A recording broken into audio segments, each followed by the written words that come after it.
Ladies and gentlemen, welcome back once again to Indaba Africa. This is Chris, and today I'm going to talk to you about a number of items that are deeply disturbing about events in South Africa. Is the frog boiling? Question.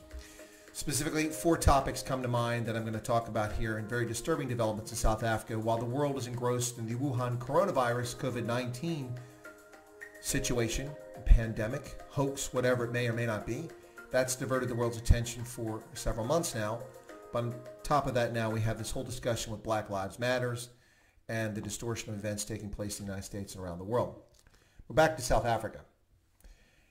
Talking specifically about the Nelson Mandela Foundation statement from the 4th of June, 2020.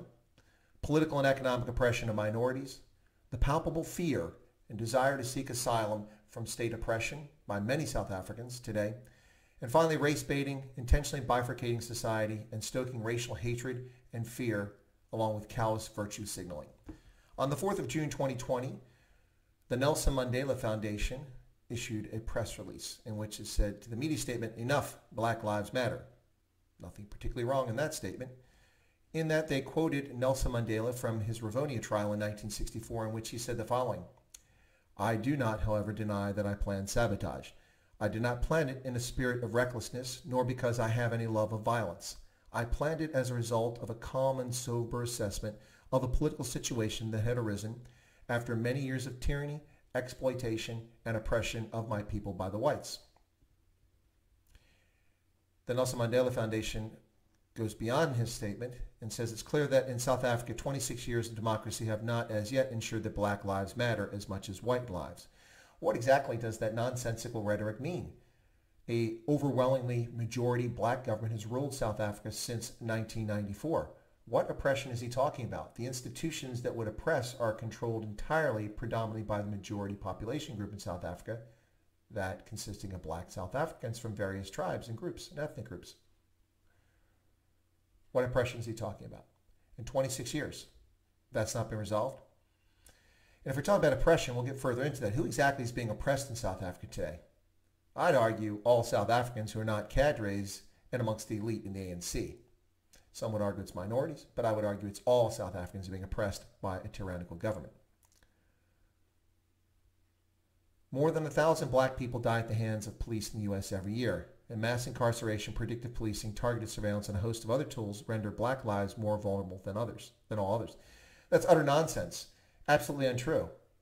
It's not true that 1,000 black people lose their lives to police custody each year. It's less than 1,000 total Americans each and every year.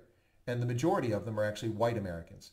Now, blacks, who are a minority of those killed in police custody, do come in at a higher rate as a percentage of their population. Since black Americans make up only 13.5% of our population, yet they make up about half or 2/3 of those killed in police custody compared to whites, who are 70+% of the population. So there is a disparity there that can be a genuine discussion topic. But that's a misleading statement and an outright lie that 1,000 black Americans die at the hands of police each and every year, as well as the discussion of mass incarceration. It completely ignores the criminal justice reform that has taken place under President Donald Trump, ignored by Barack Obama for 8 years and all previous presidents since Bill Clinton's Democratic legislature implemented this criminal justice reform in the 1990s, which incarcerated hundreds of thousands of black men with mandatory sentencing for drug offenses. It is only Donald Trump who has reversed that course with criminal justice reform, not mentioned here by the Nelson Mandela Foundation. Now is a time for sober assessment of resilient white supremacy in our country and the U.S. and globally. We need to reckon with the fact that structural and other forms of violence will provoke violence, and that we must face the reality that the ravages of COVID-19 will further entrench structural violence unless we fundamentally restructure our societies. It is time to apply our minds to this challenge. Black lives do matter. This is what the Nelson Mandela Foundation stated. Resilient white supremacy in our country. What planet are they on? What white supremacy? All the levers of economic, political power are in the hands of the black majority in South Africa. If anything, minorities are being oppressed and discriminated against. And this is the most disturbing statement by the Nelson Mandela Foundation. The use of violence can be rational and carefully targeted as part of a strategy to counter structural and other forms of violence against black lives. And of course, it ought always to be so. Here is a foundation inciting violence and calling for violence. This is inexplicable. This is unacceptable. Whether you're left or right, this is not tolerable behavior by a private foundation that is supposed to be focused on reconciliation and peaceful discussion. Calling for violence. Insane. Violence against whom? The African National Congress runs South Africa and it has for 26 years. Who exactly are you upset with, Nelson Mandela Foundation? Political and economic oppression. Julius Malema can chant death to whites, threaten to kill all whites, and has promised to cut the throat of whiteness in Nelson Mandela Bay. Yet nothing has happened to Julius Malema. The ANC Youth League, the MK Military Veterans Association, the ANC politicians denigrate the leading opposition party leader with misogynist insults. Nothing happens to them. But Penny Sparrow, who has hounded to death for her vile social media comments that insulted but not threatened any lives, Vicky Mombert, suffering from shock after being robbed, is convicted as a felon and imprisoned for insulting comments against a police officer which did not threaten anyone's life. The president of South Africa, famously before the United Nations, claimed that no white farmers are murdered in South Africa, an outright lie. A sitting head of state who has profited to the tune of $450 million calls South Africa's economy colonial racist, the same economy overseen by an overwhelmingly black African National Congress for 26 years, or 56% of the same amount of time that the apartheid state existed. Think about that for a moment. Over the time apartheid existed formally, ANC has been in power in South Africa, yet they're calling their economy colonial and racist. The economy they manage and run. Poorly, I should point out. And the latest outrage from Cyril Ramaphosa, the natural tendency of white racism in our country is responsible for our woes and spousal abuse. Spousal abuse? Are you serious?